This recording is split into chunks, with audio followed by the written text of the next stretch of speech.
Hello students, I am Swati Agrawal from जय नारायण सरस्वती विद्या मंदिर inter college Bareilly. आज हम स्टार्ट करेंगे क्लास 9 की इंग्लिश ग्रामर का first topic parts of sentences. लेकिन उससे पहले हम ग्रामर का सिलेबस जान लेते हैं। तो आगे की जो स्लाइड्स आप देख रहे हैं इसमें आपका कंप्लीट सिलेबस दिया हुआ है और उसके साथ उनके मार्क्स भी दिए हुए हैं कि किस जो सेक्शन है उसमें से कितने नंबर का आपके एग्ज़ाम्स में आता है। तो यहाँ पर सबसे पहले सिलेबस इंट्रोडक्शन के साथ स्टार्ट करते हैं। आफ्टर दैट मैं आपको बताऊंगी कि जो सब्जेक्ट और प्रेडिकेट होते हैं वो क्या होते हैं, यानी पार्ट्स ऑफ सेंटेंसेस।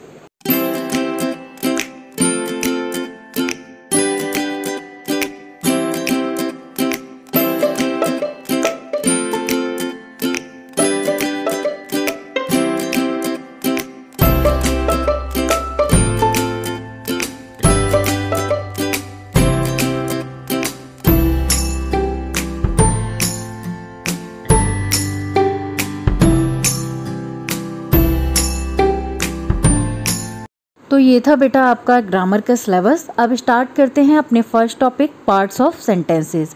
पार्ट्स यानी किसी भी सेंटेंस के कितने भाग होते हैं। तो सेंटेंस के बेटा दो भाग होते हैं। First one is subject and second one is predicate. और अगर हम सब्जेक्ट और प्रेडिकेट को मिला दें तो ये क्रिएट करते हैं एक कंप्लीट सेंटेंस को। आइए अब हम उस टेक्निक को जानते हैं कि किसी भी गिवन सेंटेंस में हम सब्जेक्ट और प्रेडिकेट को कैसे पहचानेंगे। तो सब्जेक्ट और प्रेडिकेट को पहचानने का सबसे अच्छा तरीका है कि हम सब्जेक्ट को पहचानें हु और व्हाट से। हु यानी कौन और व्हाट यानी क्या। अगर हम इस तरीके से सब्जेक्ट को ढूंढेंगे तो हम बहुत ही आसानी से किसी भी सेंटेंस में सब्जेक्ट को आइडेंटिफाई कर पाएंगे। सेकंड है हमारा प्रेडिकेट। तो प्रेडिकेट को हम पहचानते हैं वर्ब से, और जो हमारा सब्जेक्ट जो भी काम कर रहा है यानी what the subject is doing. तो इस तरीके से हम पहचान करके प्रेडिकेट की पहचान भी कर सकते हैं। आइए जानते हैं इसको एक एग्जाम्पल के माध्यम से। The dogs are barking in the street.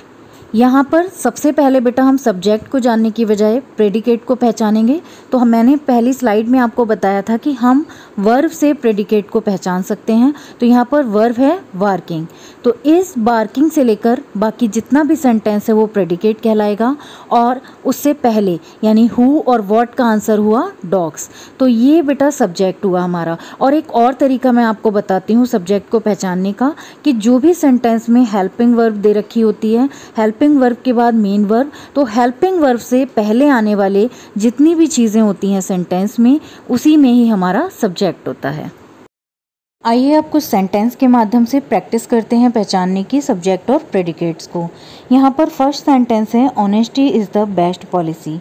तो जैसा मैंने आपको तरीका बताया था कि हम इसको अगर हेल्पिंग वर्ब से पहचानेंगे तो यहाँ पर हेल्पिंग वर्ब है इज़। तो इससे पहले आने वाली जितनी भी चीज़ें हैं तो इससे पहले क्या आ रहा है ऑनेस्टी। तो यहाँ पर सब्जेक्ट क्या हो गया ऑनेस्टी। तो ऑनेस्टी सब्जेक्ट हुआ हमारा और इज़ द बेस्ट पॉलिसी पूरा क्या हुआ प्रेडिकेट। तो ये कंप्लीट करता है हमारे एक सेंटेंस को। नेक्स्ट सेंटेंस है ही कॉल्ड मी। तो यहाँ पर आप बेटा वर्ब से पहचानिए। यहाँ वर्ब दे रखी है कॉल्ड। तो कॉल्ड के बाद आप ये पहचानिए हु और व्हाट, यानी कॉल कौन कर रहा है। तो कॉल कौन कर रहा है यहाँ पर ही यानी वह। तो ही हुआ सब्जेक्ट और कॉल्ड मी हुआ प्रेडिकेट। नेक्स्ट सेंटेंस देखेंगे हम। Ramesh is doing his work. Ramesh अपना काम कर रहा है। तो यहाँ पर बेटा वर्ब क्या है, हेल्पिंग वर्ब से आप पहचानिए इज़ डूइंग। तो यहाँ से लेकर इज़ डूइंग से लेकर वर्क तक प्रेडिकेट है और हमारी हेल्पिंग वर्ब से पहले आने वाली जो भी सेंटेंस का पार्ट है वो हमारा कहलाएगा सब्जेक्ट। तो यहाँ पर रमेश सब्जेक्ट हो जाएगा। तो इस तरह से बेटा मैं आगे आपको कुछ एक्सरसाइजेस दूंगी, उनको आप कॉपी में करेंगे और इसी तरह से सब्जेक्ट और प्रेडिकेट को अलग अलग फाइंड आउट करेंगे। और साथ ही साथ ये जो आपने अभी तक जाना इसमें सब्जेक्ट क्या होते हैं, प्रेडिकेट क्या होते हैं, इनकी डेफिनेशन इंग्लिश और हिंदी में भी मैंने दी हुई है। इसको आप अपनी कॉपी में लिख लें और जो एक्सरसाइज मैं दे रही हूँ उसको आप सॉल्व करें। आप सभी इन सेंटेंसेस को बहुत ध्यान से समझें, बहुत ध्यान से इसको सॉल्व करें, क्योंकि आपका जो नेक्स्ट ऑनलाइन टेस्ट होगा वो इसी टॉपिक पर बेस्ड होगा।